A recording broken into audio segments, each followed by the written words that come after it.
who's going to go through encouraging children to read at home. Having already seen this webinar once today, I know that it's very special and you'll take away a lot of things with you that you'll be able to encourage your parents to use and maybe even use in your own classrooms.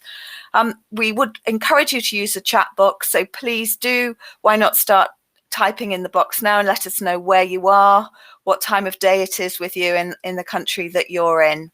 At the end of this presentation, you will receive a certificate, and by the end of the week, we'll get out to you a sheet that Charlotte will talk about in her presentation and a copy of her presentation plus the recording to watch again.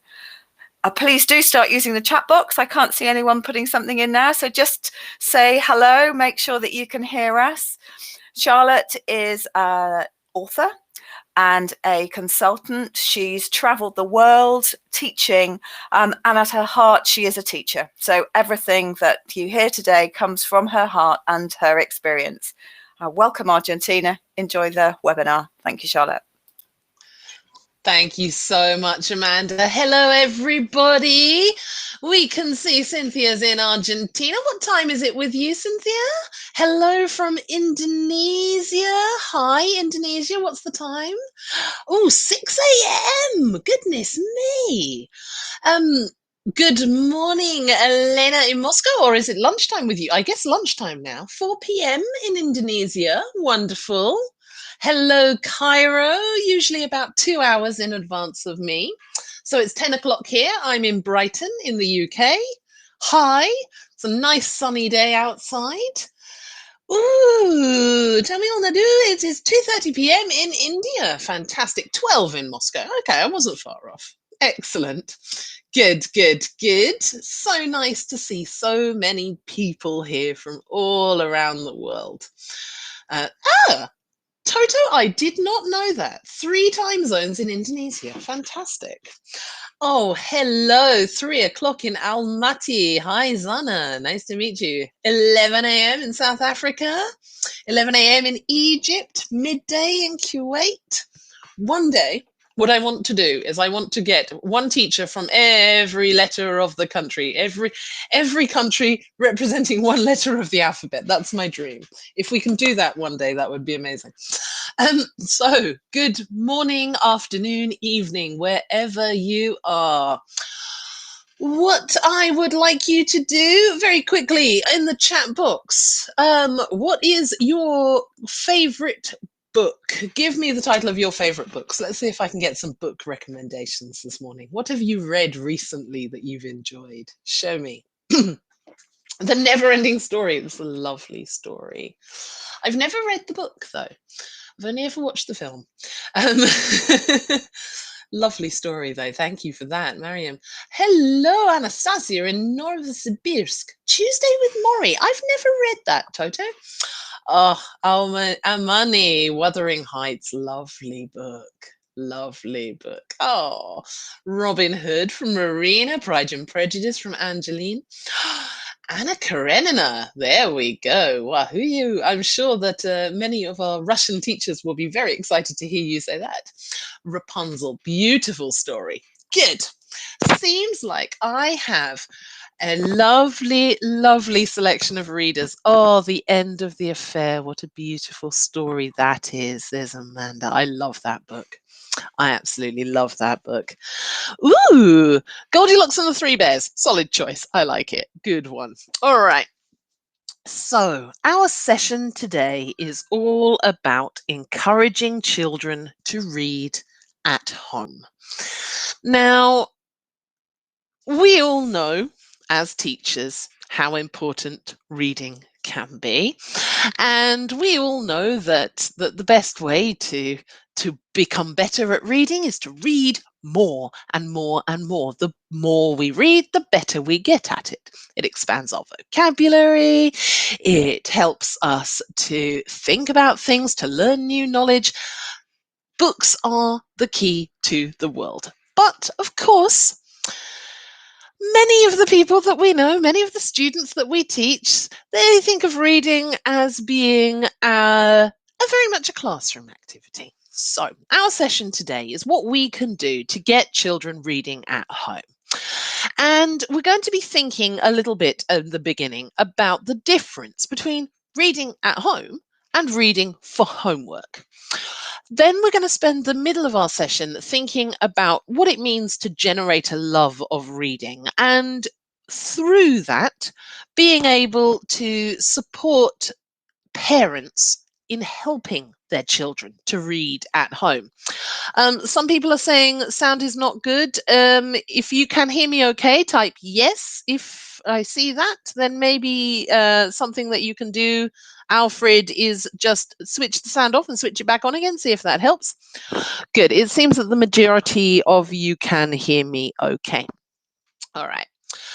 So yes, we're going to be talking about what it means to generate a love of reading and how we can support parents who are doing that. And then we're going to end the session by talking a little bit about supporting parents who have low levels of English.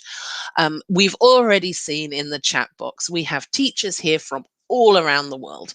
And what we know when it comes to education in English, in international education, many parents these days are quite ambitious. They want their children to be educated through English as much as possible to open doors around the world.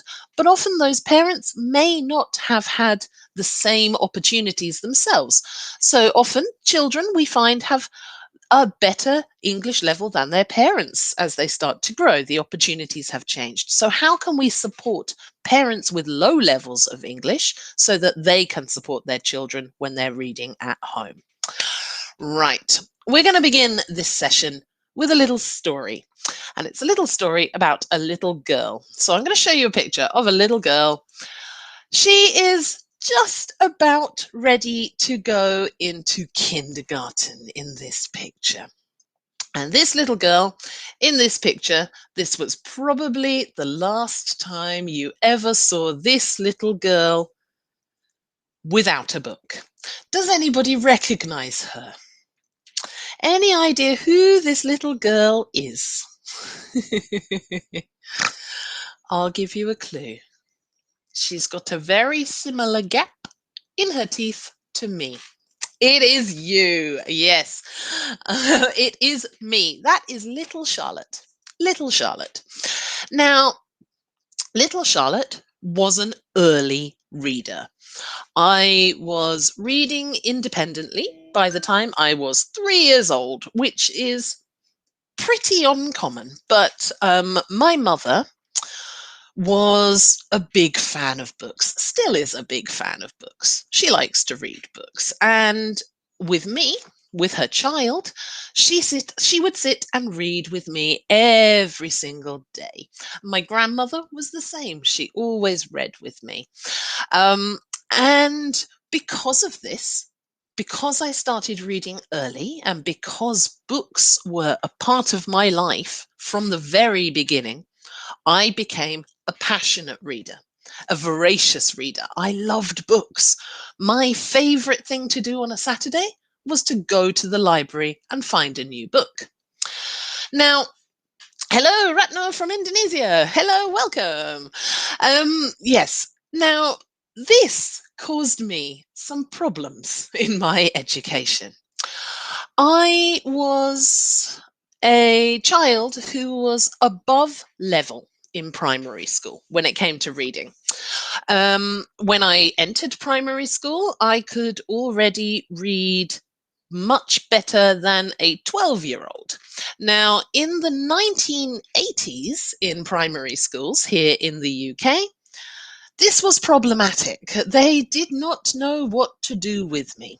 So my teachers told my mother, "I'm sorry, we cannot help your daughter. You can send books from home for her to read in reading time." It didn't stop me from reading. I loved to read. I kept reading, and in some ways it made me happier because I could choose my own books. I could bring them from home and I would be able to read. It did upset my mother. My mother didn't know what to do. My teachers didn't offer her any guidance. She didn't know how to help me. But I loved reading, and I have continued to love reading. However, When I became a teenager, I was still a reader. There's teenage me in my school uniform, ready to start my GCSEs. Now, for those of you who are in schools that do an IGCSE program, you may well know that in the GCSE system, we choose our subject topics at the age of 14, 15. We choose our subjects. And in the UK, you must do mathematics, you must do science, and you must do English language, so grammar, etc. But English literature is an optional subject. It's an optional subject, and it's an optional subject that I chose. I decided, yeah, I'm going to do English literature. I love books. It will be an easy grade for me. Cunning. I decided to take the subjects that I found easiest. But I then discovered that I hated studying English literature. I hated studying English literature at GCSE. I hated studying English literature at A level, and I also hated studying English literature at degree level. It didn't stop me. I love books, but I hated studying English literature. Why? What do you think is the problem? Why is it that a student like this girl here, this teenage Charlotte, who loves books and loves reading, hates studying English literature? In the chat box, any ideas? Why did it make me so angry? Why did it get my annoyance levels so high? Mariam has suggested guided reading from teachers puts a stop to my imagination. It's quite possible. Quite possible. Any other ideas? What else? It depends on the way of tackling the book. Absolutely. Didn't have good teachers to inspire or teach well to give importance to the subject. It is true in many cases. That was not true in my case, Canary. I had my English literature teacher is the reason I became a teacher. He was a brilliant teacher. No, it wasn't him, but it can be him. Ooh, now we're getting there. Nihal has said boring activities you have to do. We're getting close. I think for me, the biggest reason that I started to hate studying English literature was about the different choice. There we go. Natalia, absolutely. I didn't like the list of books. Maybe the selection says money. Yeah, I didn't have choice. I was being forced to read things I didn't want to read. Maybe one day they will take away my passport, but I don't like reading Charles Dickens. I think Charles Dickens is a boring author. I think Thomas Hardy is a boring author. And quite a lot of the books that I had to read, I didn't enjoy. It wasn't that I was not good at reading. It was that I didn't like the work I had to do. It wasn't inspiring to me. Now, this brings us to a question. How can we stop reading at home feeling like homework? Any ideas on this one? Now, when we read for ourselves, when we read for a love of reading, this is a very different experience to doing the reading the teacher said we have to do. It's very different to homework. So, how can we as teachers encourage children to grow and develop a love of reading without making reading feel like a homework? Any thoughts? Let's have a look. Let's see, we've got a couple of people typing. Yeah, okay. So, reading for fluency, not for answering questions. Completely agree with you there, Mariam. Absolutely. Absolutely. It's part of the targets that we set, isn't it? We can set targets that feel like homework, And we can set targets that feel like motivation. That's absolutely a good idea. Reading for pleasure, as Lord Who says, absolutely. Letting them choose what to read, indeed, a variety of genres so that they can choose. Yeah, absolutely. Lots of you saying children should have the chance to choose the book, and that's absolutely true. Different choices of books and different choices of fun activities. Absolutely. Now, during this session, we're going to use some quotes as our jumping off points. And I'm going to start with the first of these quotes right now. I'd like you to read it, and in the chat box, can you put this into your own words? How would you do this? There we are. Children are made readers on the laps of their parents. What does this mean to you? How would you put that into your own words?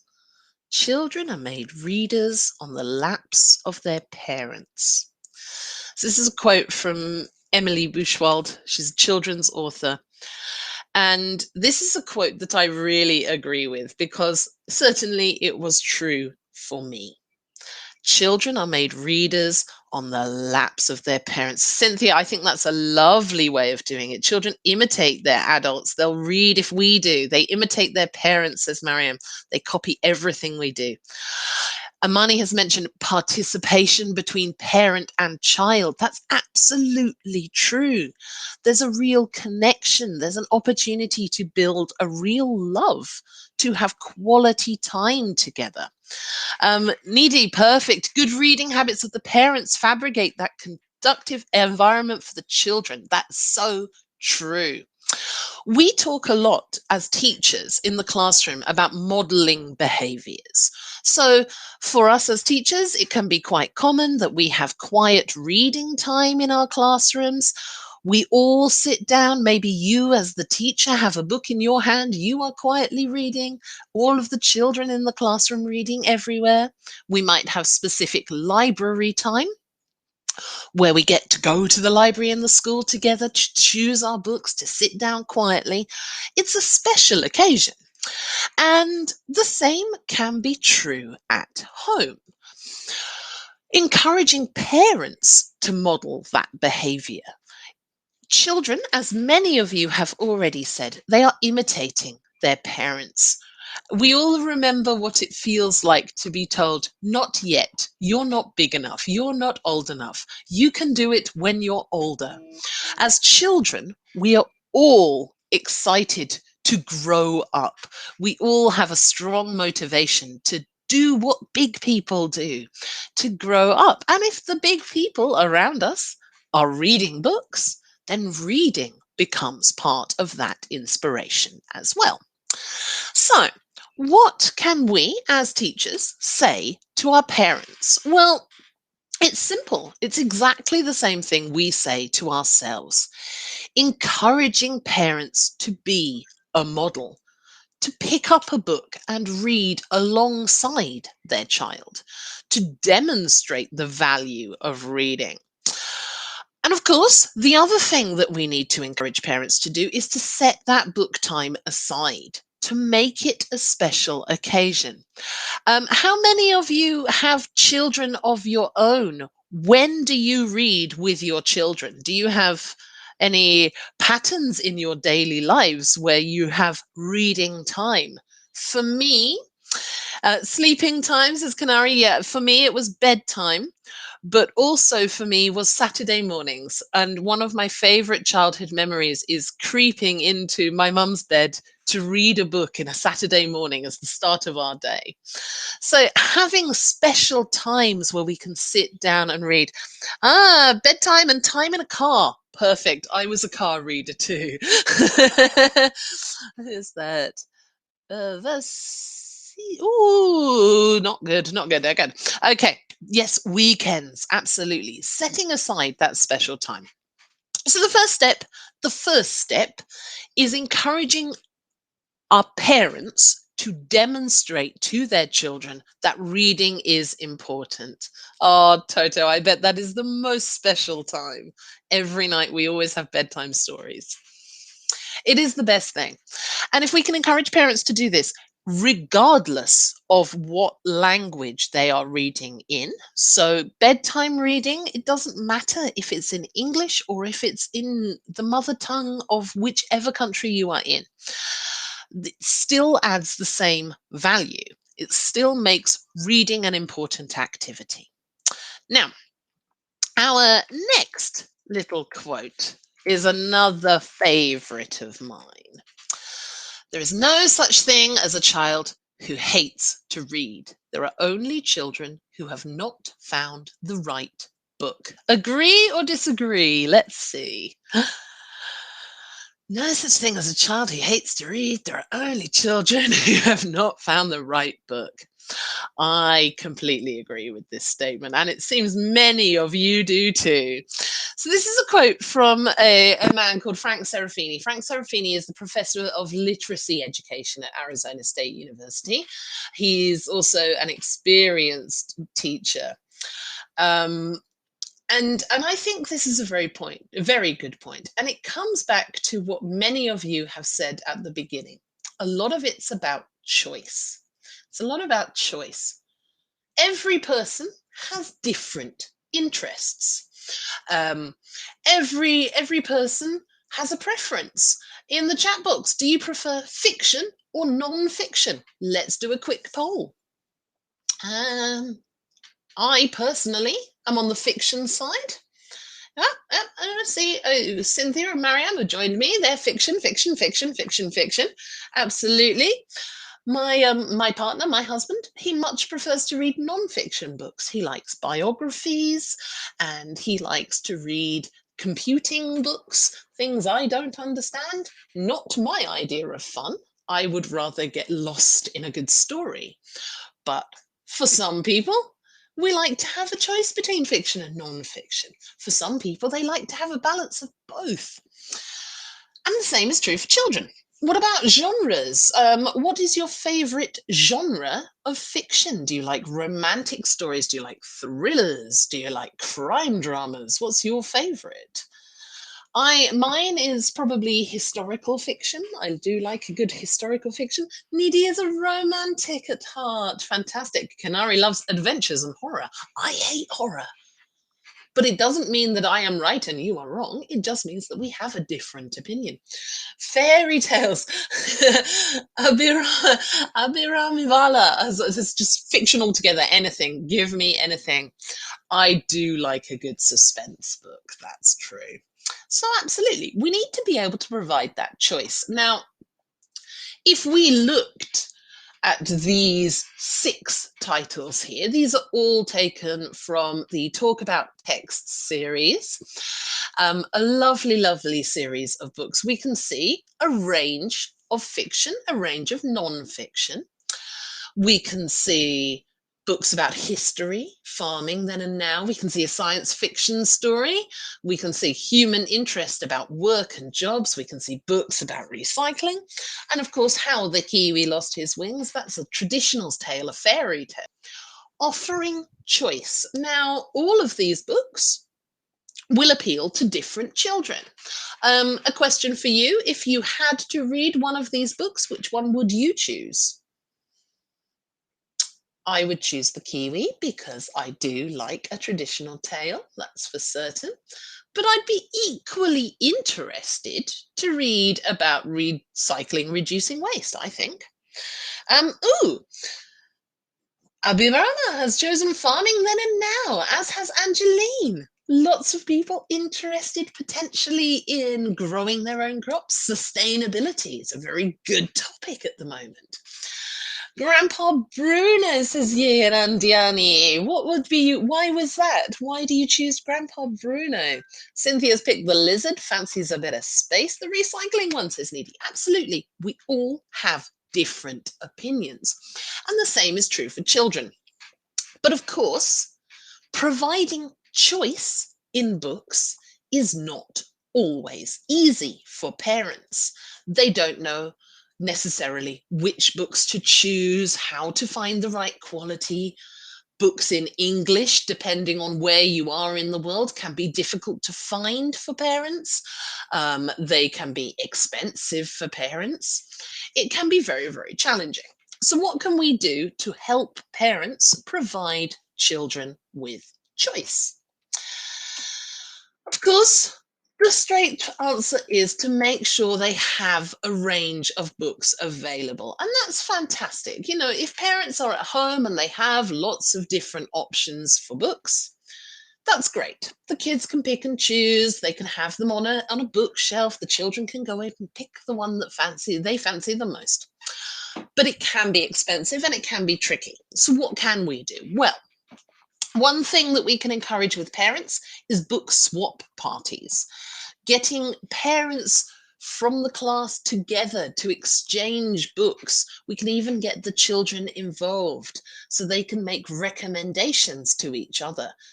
I read Grandpa Bruno. I thought it was really funny. You will like this one. Why don't you try it? Joining or starting a children's book club.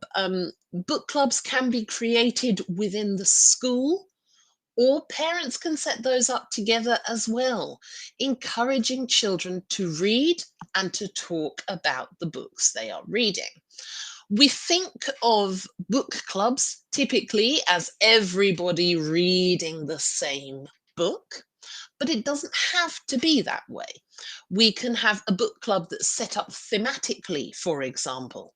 So if in the month of June we are reading about recycling, some children can pick factual books about recycling. Some children could pick a fiction book with a theme of recycling. Having options around a theme means that we can talk about questions and what we have learnt without reading the same book.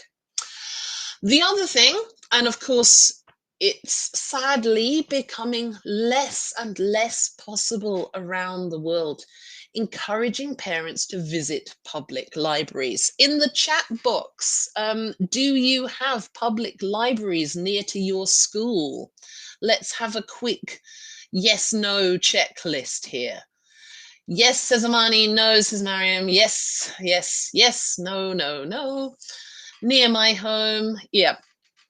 It's a sad, sad truth that the public library, as I knew it in my childhood and as my parents knew it, is changing. The internet has made accessibility to books much easier. Many of us read digitally now.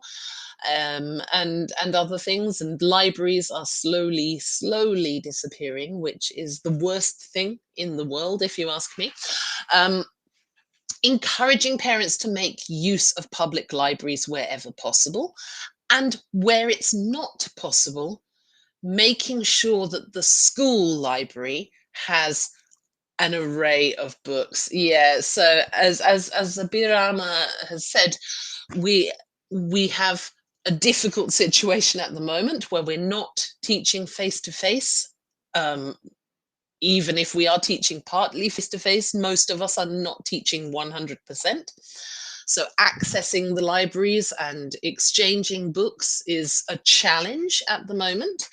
But if your school library has a good selection, then this can be a huge benefit to parents that helps them not to have to spend a lot of money on providing choice, but allows for the children to come in to choose a book they like and to read for themselves for fun. Okay, next quote. Have any of you ever read the Lemony Snicket stories? I love them. A little bit of magic, a little bit of mystery, great kids' books.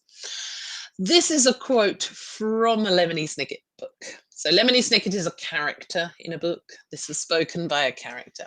But it's one of my favorite lines. Never trust anyone who has not brought a book with them. This quote to me is always about making reading accessible. And not just making reading accessible, but making sure that it is normal It's a part of everyday life.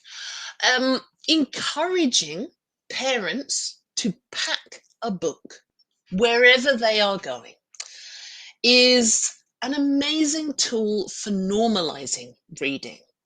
And of course, as my mother always told me, if you have a book, you're never bored. You can read anywhere, in the car, in the waiting room at the doctor or the dentist, when your parents are having a chat in a cafe with their friends. If you've got a book in your bag, you've always got something to do. And it normalizes that reading pattern. Again, it goes back to that modeling of reading as an expected behavior, modeling reading as a normal behavior. Too many of us, too much of the time, when we get bored, what do we pick up? We pick up our phones. We play little games on our phone. But if we've got a book in our bag, you're always prepared to read. And if we can encourage parents to normalize that behavior, then there we go. Amani has asked an interesting question. Can the book be replaced with ebooks, or is it better for the kids to read a book? I couldn't possibly tell you if it makes a difference. It makes a difference to me, and I think that a lot of people have a preference. But the action of reading, whether that book is digital or whether it is a paper book, I think that the action of reading is the important thing. I do, however, think that the younger the children are, the more we should give them physical books. And I know we've got a children's author in here. I noticed the name, and maybe Kristen, if you are in here, you might like to chip in on this one. But for me, I think that having a physical book, especially when you are young, the action of reading is something we need to learn as well. And for those of you in Arabic speaking nations, of course, for children, when they're reading in English versus reading in Arabic, we're reading in a different direction, aren't we? So, having a physical book at a young age is incredibly important, not just for developing a love of reading and identifying reading, but also for learning those motor skills that go with it, for getting used to holding a book. And if you ask me, paper books smell better than digital books. I do have a Kindle and I do read digitally, but that has never stopped me from buying physical books, and there's always something I prefer about a real book. Maybe I'm just a bit of a traditionalist. I don't know. I'm not entirely certain. Yeah, okay, that's a really good point there. That Alfred's made. So COVID-19 and online teaching has really pushed us all towards the ebook direction. But physical books are the key. Yeah, I think I completely agree with that, and Amani completely agrees too. As for teenagers as well, there is something special about that physical book and learning the action of reading. I don't know. It's sort of like a security blanket to me. If I don't know where my book is, I'm not a very happy woman. All right, so it's about making reading accessible and encouraging parents whenever possible to bring reading materials along for the ride. If we've got them there, then we can use them. And if we're using them, we're normalizing them. Right, now, another quote here. Books are the best tool in cultivating and developing kids' curiosity and interest in learning. How would you rephrase this one? What does this quote mean to you? Books are the best tool in cultivating and developing kids' curiosity and interest in learning. Books are magical. Well, we seem to have some agreement here. Imagination, indeed. I don't know about you, but when they make books I love into films, I feel quite limited by the film often. I don't like watching visual versions of stories I love because it never matches my imagination. Reading is the most important session. Absolutely. Broadens the mind. Indeed. And we know this. We know this. We said this at the beginning. When we read, we improve every level of our English. Reading improves our ability to read. Reading improves our ability to write. Reading improves our vocabulary. It improves our spoken language. And it also improves our ability to listen and understand. And it's not just language that it improves, it teaches us so much. Everything I know I've learned from books, as they say.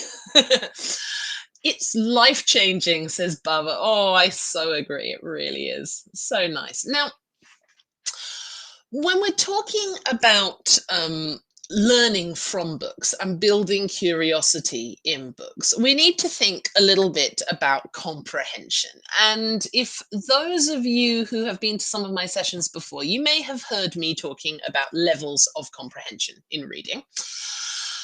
We've, of course, got the literal comprehension, the surface level comprehension. What do the words mean? What do the words sound like? Do we know what happens when we put this word and this word together? Does it change the meaning? That literal understanding. All of the details from literal comprehension can be found on the page. We then move to the next depth of inferential comprehension. So this is the comprehension where we bring in the thinking skills. It's not just about what's written on the page. We have to use our prior knowledge. We need to use clues in the text to understand fully. We need to read between the lines, as it were.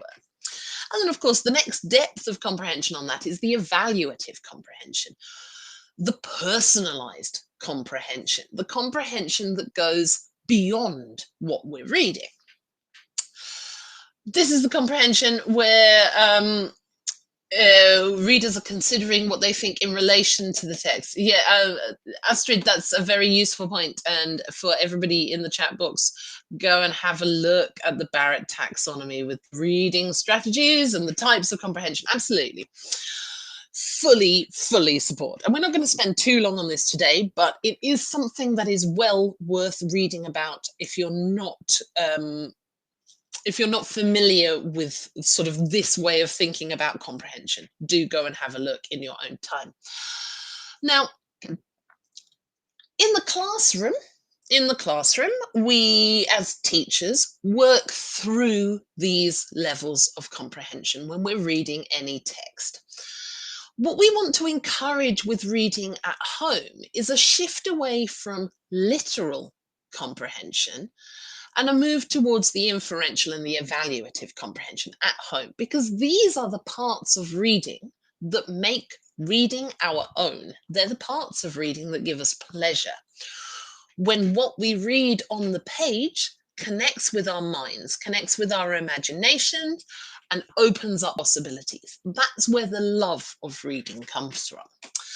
So, how can we use books at home to encourage curiosity? What can we say to parents about this?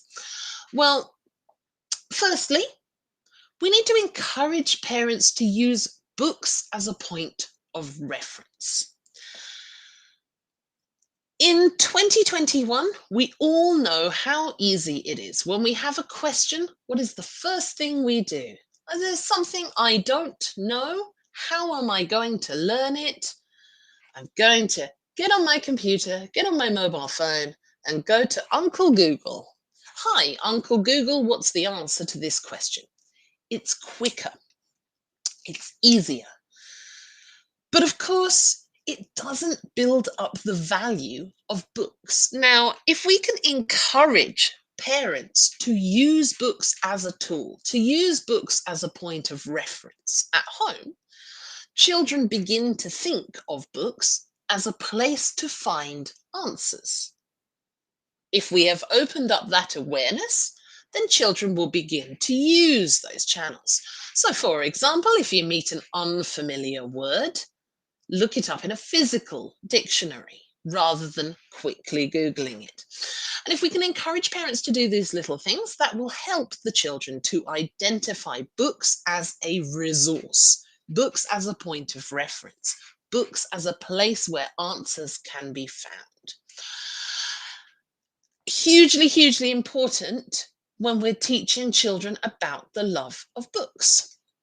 As we mentioned just now, moving that focus onto inferential or evaluative questions. So encouraging parents to discuss things like, how does that make you feel? Or do you remember when we saw a recycling center, for example? How can we connect that back to the child's life? What does that mean? And of course, the third point on here, sorry, the third point on here is something that we as teachers do a lot. We wonder out loud. We demonstrate and model curiosity. And I think it's important that we communicate that strategy to parents as well. Um, I know that my mother, as a mother, felt very responsible to know the answers to my questions. She didn't like it if she didn't know the answer to something. She always wanted to be the person with knowledge. But I think that there is a lot of value in parents being brave enough to say, I don't know, let's find out together. There's a real value to that. And if we can use those parents to demonstrate curiosity, to demonstrate questioning, then we can get the children to do the same themselves. So teaching parents how to be curious out loud. And the truth is, it doesn't matter if the parent is really curious about the topic or if the parent knows everything about the topic. The demonstration of the curiosity will help the children to be curious themselves and to learn more. So teaching parents to ask questions such as, I wonder what will happen next in the story. What do you think will happen next in the story? Or questions. Yeah, and as Abirama has says there, we teachers should also be doing this in front of the kids. Very, very true. We should always be doing this. If we want to make them curious, we need to show curiosity. Okay, now the final key point when it comes to generating a love of reading and helping support parents is giving them activities and ideas that they can do at home. Many parents want to help and want to support, but just don't know how. They don't know what to do. So we as teachers can share so many ideas, techniques, activities, materials. And even if it's just a point of reference on your school website where parents can go and choose one or two ideas that they can try at home, or it can be a leaflet that we send home, tips and tricks that parents can use with their own children. Some of the examples that you can see on here, these are all materials that are taken from the Talk About Text series again. So the talk questions on the left-hand side, these are from the teacher's book. The students don't have these questions, so this is something that we as teachers can photocopy or share to send home. And you'll notice that these questions are questions that will help you to talk about those inferential and evaluative comprehension elements. So, which words on the page help you imagine the city of Mars? Or imagine you lived in the city. How would it be different from where you are now? These are the sorts of questions we want to encourage parents to ask. The after reading questions, these can be found in the back of the Talk About Text student book, so the students have them there. But these are think about it questions. So, what was your favorite part of the story? What do you imagine the baby bots are like? Imagine you're on a spaceship to Mars. What would you take with you? These are all creative, inspirational questions that can be used. And of course, we can also talk about strategies. So, this strategy here, it's one of my favorites. Fill in the picture. Books are full of illustrations. So, like we can see here on the left, there's a picture of the spaceship. We might ask the children, okay, what do you think what do you think she can see if she drives her spaceship forward? What's outside of this picture? What's happening over here? What's happening over here? You can see a small snapshot. Can you make that picture bigger with your imagination? And these ideas, activities like these, if we can send them home in worksheets with parents, it enables parents to do more at home. Mostly, parents of young learners just need guidance from us. A little bit of extra effort, a little bit of extra time, but the value of it is wonderful. So, these are a few of my favorite easy to do at home activities that I like to share with parents. You might ask them to read the story and then design a new cover, and they can work together as an arts and crafts activity to make a new cover for the book. Um, Building reading dens, making a nice, safe, comfortable place out of cushions, out of blankets, build a little fort, and do that before then sitting down together to read, parent and child together in the den reading a book. It's all about building up the emotional support that comes from reading and the comfort of reading. Substituting names in the stories. So when parents are reading with the children, changing the name of the main character to the name of their child, changing the names of the people in the stories to other people they know, familiarizing it. It's something that's very, very easy to do, but can build up the excitement and the engagement for the children. Adding in actions. Children can really, really, really fall in love with books. As a child, my favorite story was the story of the three billy goats Gruff. I used to make my mother read it to me a lot. And the reason I loved it, we had actions, we had sound, we had movements that we did when we did it together. So, when the goats are crossing the bridge, my mother used to trip, trap, trip, trap, trip, trap up my arm. We'd have actions, we'd have movements, and it was part of that connection again. Yeah, Birama has mentioned bonding, and that's so true. And of course, another easy, quick to do thing that we can talk about is changing one thing. So, in the story of Cinderella, what would the story be different if Cinderella lived in Moscow? If Cinderella lived in Novosibirsk? If Cinderella lived in Indonesia, would the story be different? Or how could we change the ending? Just having little questions that parents can use for discussion purposes. Now,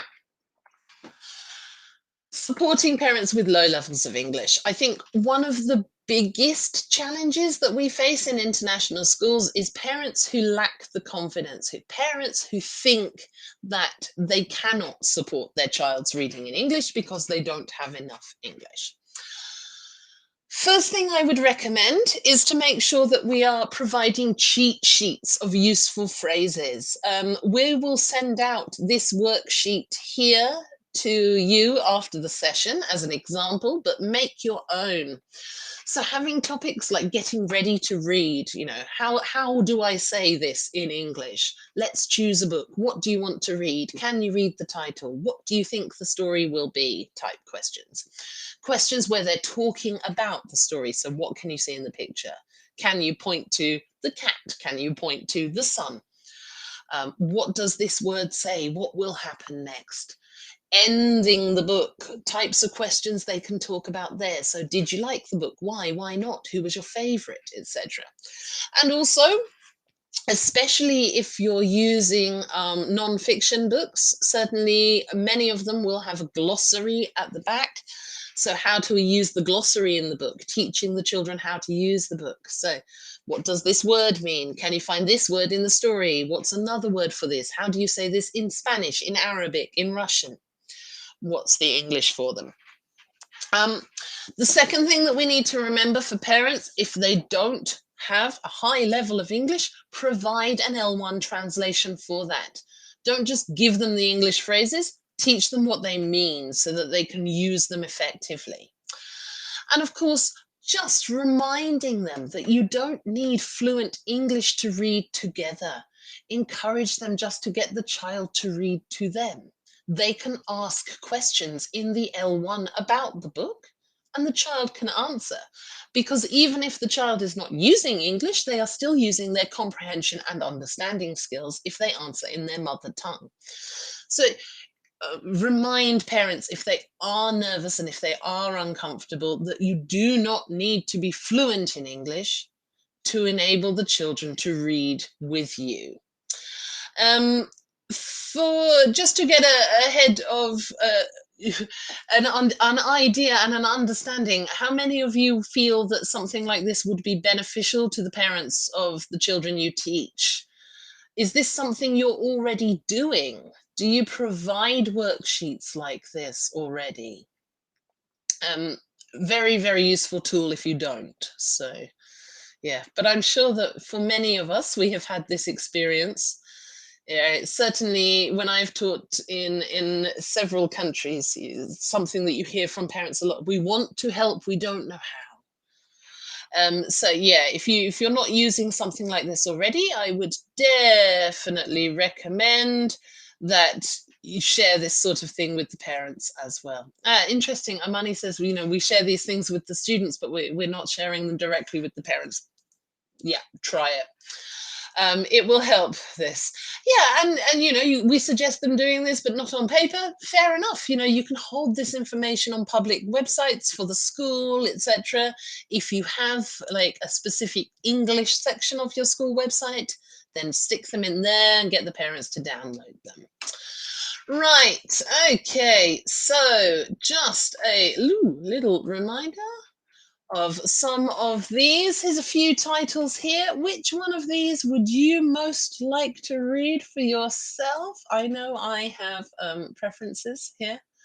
Once again, I'm going to get cancel for me. I do love traditional tales from all around the world. But just to remind you, the Talk About Tech series is available from Macmillan International Education. So all you need to do is talk to your local people, and they are a really, really useful tool for parents because they do have those discussion points built in as well. Turtles Under Threat, just because I love turtles. I love turtles too. They are one of the best ideas. Ooh, who am I? Yeah, all about growing up and figuring out who you are. All right, so we've got a few minutes left. I will hand over to you. If you have any questions, feel free to type them in the chat box. I believe Amanda will be rejoining us momentarily. There she is. Hello, Amanda. To let you know about the follow-up. But if you do have any questions, feel free to pop them in the chat box now. And in the meantime, here's some contact details and a bit of information. Thank you all very much indeed. Thank you, Charlotte. That was, as ever, very insightful and helpful, and lots of hints and tips to get to support parents to get their children reading, which is invaluable. Life skills, really. Thank you all very much for joining us today. Yes, Nidhi, you can say something. Do say something. Type us in the box. Let us know what it is. You will get a certificate at the end of this session, and also by the end of the week, a recording, Charlotte's slides, and that sheet that she talked to you about. So we'll send all of those out to you, together with a little bit of information about Talk About Text, which, as Charlotte says, it does have very, very similar type of questions, actually, Charlotte, to your cheat sheet as you're going through. Yes. As you're going through the book. And one of the things I particularly like about it are the activities at the end, as you were suggesting, sort of follow-on activities, but they're a great range. So maybe you can colour a cover, or you can write a different ending. So you've got quite a lot of differentiation in there, which is always so, which is so good. Very, very important. Any questions coming through in the chat box that we can help with, feel free to type them there. It might be also worth highlighting, if you have a look on the final slide here, there's some great learning at home resources that you can download online as well. Ah, yes, it's very true. Thank you, Nidhi. The way you tell us the importance of reading habits is so excited. Books are my life. It is true. I have too many books. I have an addiction. So there we are. That's that question again. Which is better, real books or ebooks? I think for me, certainly with young learners, I would always say real books are the way to go. There's no danger to ebooks. They are a good thing, and they're a very cheap and useful way of getting access to reading. But I think nothing quite beats the feeling of a book in your hands, and especially for young learners who are learning how to turn those pages. If you can get them access to real books, do that. And yes, you will be getting the PowerPoint. All right. Well, any more questions coming through? There doesn't seem to be anybody typing.